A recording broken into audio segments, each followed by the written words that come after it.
நம்மளோட let's cook and it சேனலில் இன்றைக்கி எல்லாருக்குமே பிடிச்ச வெண்டைக்காய் காரக்குழம்பு எப்படி பண்ணுறதுன்னு பார்க்கலாம். அதுக்கு நான் ஒரு கடாயில் 3 ஸ்பூன் நல்லெண்ணெய் விட்டுருக்கேன்.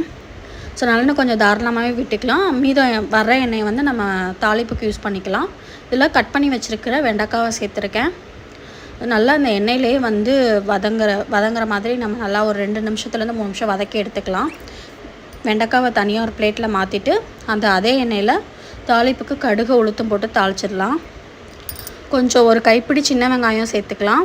ஒரு 4-5 பல்லு பூண்டு, தேவையான அளவு உப்பு சேர்த்துக்கலாம். இப்போ இதை நல்லா வதக்கி விட்டுட்டு ஒரு 2லேருந்து 3 தக்காளி, சின்ன தக்காளியை நான் வந்து அரைச்சி வச்சுருக்கேன். அதையும் நான் இதில் சேர்த்துக்கிறேன்.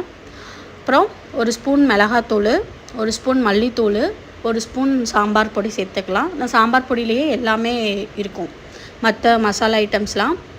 அதுக்கப்புறம் இது எல்லாத்தையும் சேர்த்துட்டு நம்ம வதக்கி வச்சுருக்கிற வெண்டைக்காவையும் சேர்த்துடலாம்.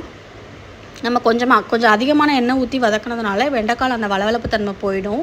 ஒரு சின்ன லெமன் சைஸ் புளியை வந்து தண்ணி எடுத்து அந்த புளி தண்ணியை சேர்த்துக்கலாம். இது ஒரு 5 நிமிஷம் கொதித்ததும் ஒரு சின்ன பீஸ் தேங்காவை வந்து அரைச்சி அதையும் சேர்த்துட்டு மூடி வச்சு மறுபடியும் ஒரு 5 நிமிஷம் கொதிக்க வச்சிடலாம்.